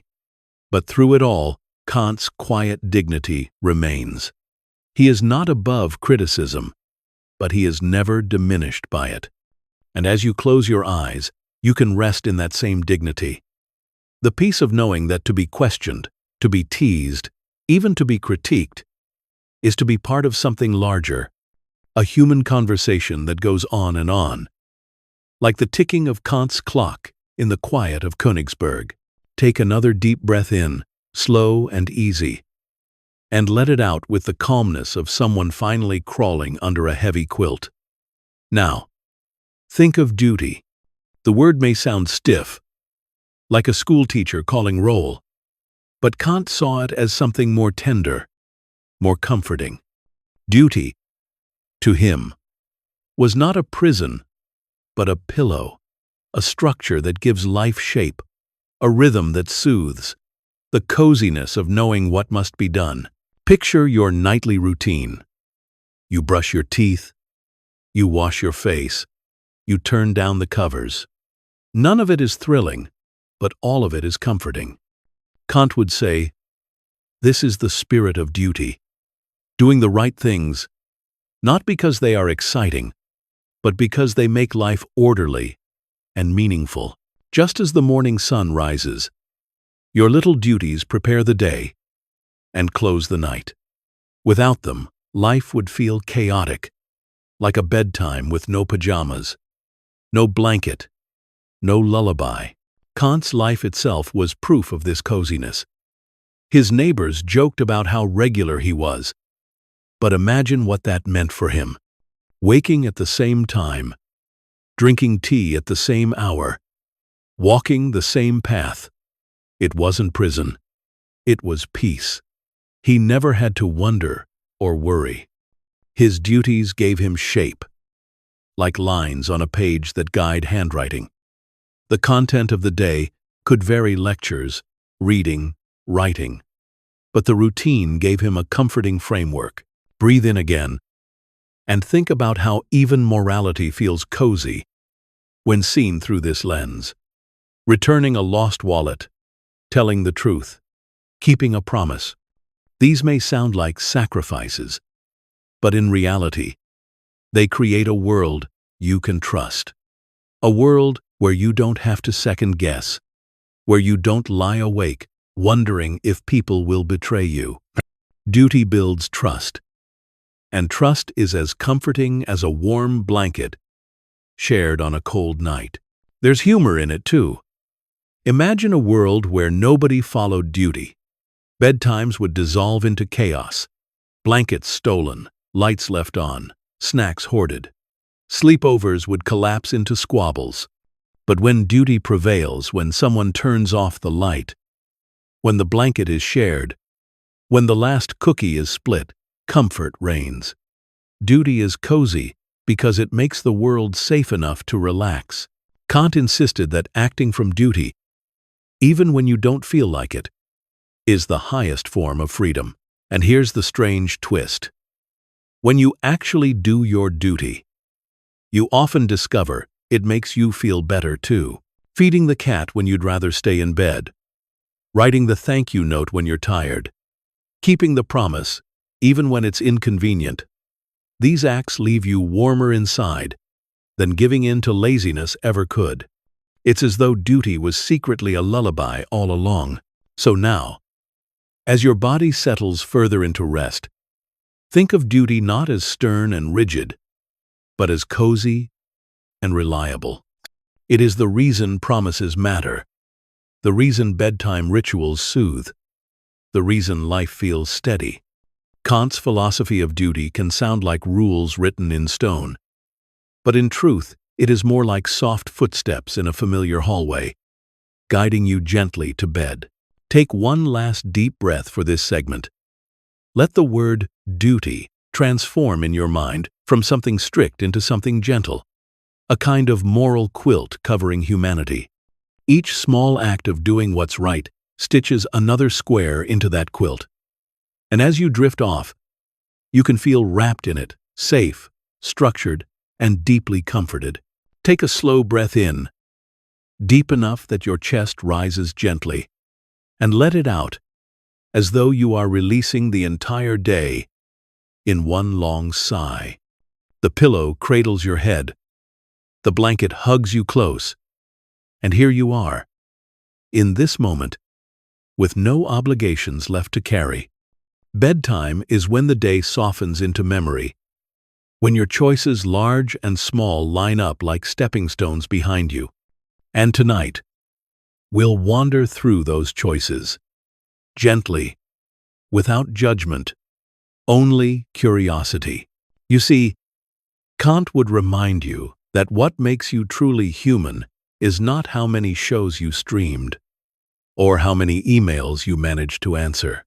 It's the fact that at each moment, you had the ability to act not just out of impulse, but out of principle. That strange, quiet capacity for free will, in the moral sense, that is the dignity of your day. And bedtime is the perfect place to look back, not with guilt or pride, but with calm awareness. Think back to the morning. Did you rise quickly? Or did you press snooze? Maybe the snooze button won, and you lingered in warmth. That's all right. It tells a story. You were human, tired, pulled by gravity of comfort. But maybe you rose despite the pull, because you had a duty work, family, responsibility, that small act of choosing principle over impulse, even if it felt trivial at the time, is the seed of freedom, as Kant saw it. It is you, exercising self-rule. Now recall other moments. Did you speak kindly when you might have been sharp? Did you hold back from interrupting, even when you were eager to jump in? Did you choose honesty, even when a small fib would have been easier? These are the moments Kant would celebrate. They don't make headlines, but they reveal something extraordinary, that you are capable of rising above mere instinct and aligning yourself with laws you could will for everyone. Take another breath, and as you exhale, let yourself feel the weight of the choices that leaned toward goodness. They may not all have been perfect, but they were yours. Even when you failed, the awareness itself, that tug in your heart, that tiny voice that said, "I should," is proof of your freedom. Because machines don't feel guilt. Animals don't pause to wonder if they were fair. Only human beings carry this strange, quiet burden of morality. And that burden, heavy as it sometimes feels, is also the crown of dignity. But don't worry, this isn't about rehearsing every mistake like a harsh judge. No. Tonight, it is softer, lighter. Think of it as reviewing your day the way you'd review a bedtime story. Noting the twists, smiling at the funny bits, shrugging at the moments where the character tripped over their shoelaces. The point is not perfection. The point is awareness. To realize that you live today not as a puppet pulled entirely by strings, but as someone who could pause, could reflect, could choose. And here's a little humor to ease the reflection. Imagine Kant following you around all day with a clipboard. Every time you made a choice, he would scribble something down. Snoozed alarm? Scribble. Chose salad over fries? Scribble. Held the elevator door for a stranger? Scribble, with a faint, approving nod. It might seem overwhelming to imagine such scrutiny. But remember, Kant was less a scolding teacher, and more a gentle reminder. His notes wouldn't say, "Bad job." They'd say, "Here's where freedom peeked through," or "Here's where you let appetite take the wheel." It's all part of the story. As you lie here, perhaps you can even smile at the strange little victories, choosing to recycle instead of tossing, smiling at a neighbor, saying thank you when you might have hurried past. These are not grand acts, but they are evidence of your ability to live as more than instinct. They are stars scattered through your day, small lights showing that dignity exists even in the smallest gestures. And then, there are the moments where you didn't live up to your own standard. Maybe you snapped at someone. Maybe you cut a corner. Maybe you avoided something you knew you should do. That's all right too. Bedtime is forgiving. You can look at those moments not with harshness, but with curiosity. Why did I do that? Was I tired? Was I afraid? Was I impatient? And in asking the question, you already prove Kant's point. You are capable of reflecting, of judging yourself by laws higher than appetite. You are free because you can see where you fell short. Machines cannot regret, but you can. And that is proof of humanity. Take another breath and let your whole body relax into the mattress. You don't need to carry the weight of your day into sleep. You can lay it down like shoes at the bedside. But before you do, give yourself credit for the moments when principle guided you. Even if they were small, they matter. And for the moments when you stumbled, forgive yourself, knowing that even the awareness of stumbling is evidence that you are capable of walking upright tomorrow. Kant's gift to you at bedtime is this: the knowledge that freedom is not about how many shows you clicked on or how many flavors of ice cream you could buy. It is about the choices you made, the laws you gave yourself, the dignity you carried, even in small acts. And tonight, you can drift into sleep, knowing that your day was filled with these tiny expressions of freedom.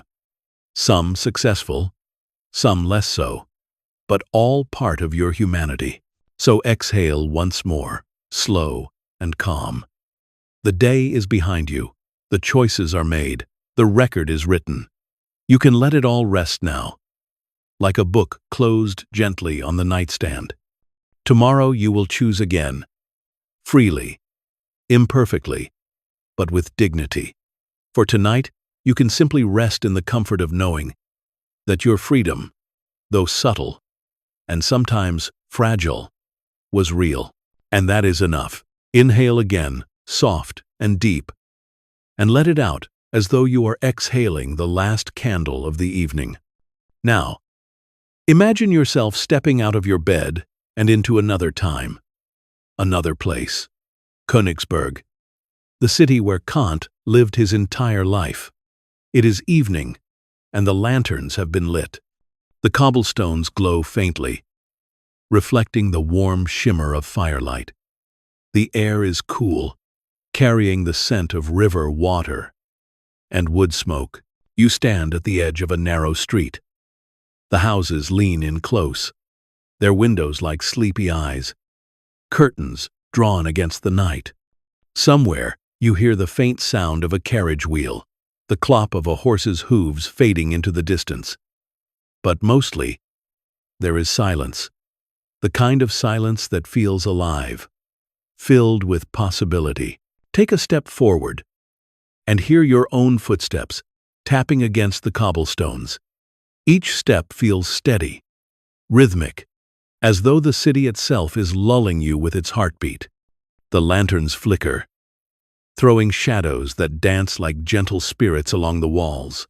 You walk slowly, unhurried, as though time itself has paused just to let you stroll. Imagine turning down a quieter street, where the river Pregel glimmers under the moonlight. The water is calm, dark, carrying faint ripples that shimmer with silver. Kant once walked these very streets. Every day, at the same hour, cane in hand, hat tilted just so, neighbors would nod to him, timing their errands by his passage. And here you are now, centuries later, retracing his steps, part of the same rhythm. Breathe in the cool air, fresh and clean. The night carries with it the faint smell of bread from a bakery closing for the evening. Perhaps a candle still burns in the window of a tavern, where laughter hums softly within. But out here, it is just you, the cobblestones, the lanterns, and the stars overhead. As you walk, imagine the texture beneath your shoes. The uneven stones, smoothed by centuries of footsteps. Each stone holds stories, merchants, students, children, philosophers. They all walked here. And now you do too. Carried by imagination into a city that is both distant and near. Pass by the university building, its windows dark at this hour. By day, Kant lectured here, his voice steady, his arguments precise. By night, it rests, like a giant book closed on a desk. You walk past it quietly, as though not to disturb its slumber. Further on, you cross a small bridge over the river. The lantern light glows in the water, doubling itself in reflection, as though two worlds exist side by side. The world above, solid and firm, and the world below, fluid and shimmering. You pause, leaning against the railing, and breathe in again. The air is cool, tinged with the scent of damp stone. The stars above twinkle faintly, patient and eternal. You continue your walk, passing homes where families have long since gone to bed. The windows are dark, but the glow of lanterns keeps the street warm. Somewhere, a dog barks once, and then quiets, returning to sleep. Somewhere else, a lullaby drifts from an upper window, a mother's soft voice carrying into the night. It is all gentle, all soothing, all wrapped in the calm of evening. Now, imagine yourself reaching a small square. The lanterns here are brighter, casting wide circles of light. You sit on a bench, the wood cool beneath you. From here, you can see the church tower rising against the night sky, its spire pointing like a finger toward the stars. You close your eyes for a moment and listen. The faint murmur of the river, the rustle of leaves, the quiet hum of a city at rest. And in this moment, you feel what Kant must have felt: the comfort of routine, the peace of order, the dignity of living in harmony with the rhythm of the world. Königsberg is not loud or grand, but steady, calm, predictable. Its streets are like lullabies in stone, guiding you toward rest with every step. Take another breath, slow and deep. Feel the calm of the city wrap around you like a blanket. The cobblestones beneath your feet, the lanterns glowing softly, the river whispering in the background. All of it is a cradle for your imagination. You walk on, not to reach a destination, but simply to be, to move, to rest in motion. And now, as the street narrows again and the lanterns grow fewer, you find yourself back at the door of a quiet home. You step inside, and the warmth greets you like an embrace. A bed waits, simple and soft. You lie down, still carrying the sounds and sights of Königsberg in your mind. The glow of lanterns lingers in your thoughts, fading slowly into dreams. Exhale once more, and let the walk dissolve. You are back in your own bed, but the cobblestones, the lanterns, and the river still hum faintly in memory. You have walked through Kant's city, and it has carried you closer to sleep. Breathe in gently, and let the breath slip away like a tide rolling back to the sea. At this hour, thoughts begin to loosen. They don't hold as tightly as they do in the daytime. During the day, you might chase them, herd them, argue with them. But now, in the stillness of night, they stretch and yawn, becoming softer, more dreamlike, almost lullabies in disguise. This is where philosophy, too, changes tempo. The serious arguments about free will, duty, and dignity that Kant carefully arranged can now melt into something slower, more melodic. Imagine the concepts you've heard tonight: freedom, morality, duty, floating like lanterns released into the evening sky. They rise slowly, drifting on invisible currents. During the day, you might chase after them, debate their meanings, worry whether you've fully understood. But here, at night, you can simply watch them glow. The lanterns don't need to be solved, they just need to float. Freedom, for instance, can feel like a heavy question when the sun is high. Am I free? Am I determined? What is the meaning of autonomy? The questions bite at each other like restless puppies. But at night, you can let them soften. Freedom becomes the simple awareness that, in this very moment, you can breathe deeply. You can close your eyes. You can let your muscles loosen one by one. That, too, is freedom, the choice to rest. The permission you give yourself to let go of striving. Kant might define freedom as autonomy, as self-rule, but he would smile, I think, to see you exercising that freedom now by choosing sleep instead of another scroll, another distraction. Morality, too, transforms in this quiet. During the day, morality feels like responsibility, returning wallets, keeping promises, telling the truth. But at night, it becomes gentler. Morality is the promise you keep to yourself, to rest when your body asks for rest, to be kind to yourself when your mind wants to scold. If morality is about living by principles that respect all beings, then that includes respecting yourself as a being worthy of care. So tonight, morality is not a lecture. It is the comfort of letting your breath guide you into dreams, knowing that even philosophers would agree. Rest is good, and you deserve it. And duty, that word so often wrapped in sternness at night, it becomes cozy, like the rhythm of waves. Duty is the brush of your teeth before bed, the dimming of the light, the ritual of pulling up the blanket. These duties, small and quiet, are not burdens but lullabies. They give shape to the evening. They turn chaos into calm. You fulfilled your duties today in ways large and small. And now, your only remaining duty is to sleep, to restore, to let tomorrow's duties wait until morning. Take another breath, and let your body sink further into the mattress. Imagine Kant himself at the edge of the room, not lecturing, not scolding, but gently nodding, approving of your decision to rest. Perhaps he even sets aside his wig for once, placing it on a chair, and whispers, "Yes, this too is duty," to let yourself drift.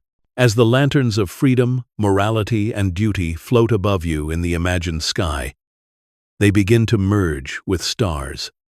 The distinctions blur.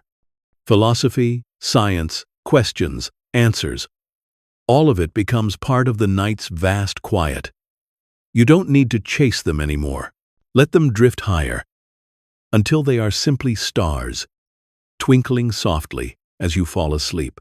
Inhale once more, and let the air slip out as if it were the last candle flame in the room, fading gently into darkness. This is the closing whisper, the moment where words grow slower, softer, where even philosophy yields to silence. You've traveled through Kant's world tonight, his orderly walks, his careful rules, his ideas of freedom, morality, and dignity. You've laughed a little at his punctuality, smiled at his strictness, marveled at his insistence that freedom is not doing whatever you want, but choosing to live by laws of reason. And now, as the night deepens, all of that can settle into the background like a book closed on a bedside table. You don't need to carry it. You don't need to memorize it. Philosophy has done its work. It has cradled you, amused you, kept you company, until sleep itself could arrive. So let me whisper this. You are enough. Whatever your day looked like, messy, perfect, half complete, you have made it here, to this quiet space, and that is enough. You don't need to prove yourself in this moment. You don't need to fix anything. The world will wait. Tonight, your only task is to rest. Imagine the city of Königsberg once more. The lanterns are extinguished. The cobblestones glisten faintly under the moon. The river flows silently, steady and calm. And in one small house, even Kant himself has gone to bed. His quill set aside, his wig placed carefully on a stand, his eyes closed in rest. If the philosopher of duty and discipline allows himself sleep, then surely you can too. Breathe in and feel gratitude. Gratitude for the blanket warming you. Gratitude for the pillow cradling your head. Gratitude for your own breath, steady and faithful, carrying you gently toward dreams. Let the gratitude spread like warmth from your chest to your arms, to your legs, until your whole body hums with quiet peace. I thank you, too, for listening, for allowing these words to accompany you tonight. Philosophy is heavy in the daylight, but in the night it becomes something tender, like a lullaby for the mind. And now, the lullaby has grown very soft, almost finished, so close your eyes fully. Let the day dissolve. Let tomorrow wait. You are safe, you are loved, and you are free to rest. My voice will fade now, softer and softer, until only silence remains. And in that silence, you will drift into sleep. As you drift off, I hope tonight's journey through Kant's world has brought you calm and rest. Sleep deeply, dream gently, and wake refreshed. And if, by some chance, you're still awake, there are 2 more videos on the screen, waiting to carry you further. Choose whichever one calls to you. If you've enjoyed this soothing mix of philosophy and storytelling, don't forget to subscribe so you'll always have a gentle companion for your nights. Thank you for being here. And until next time, may your mind be peaceful, your body rested, and your dreams kind. Good night.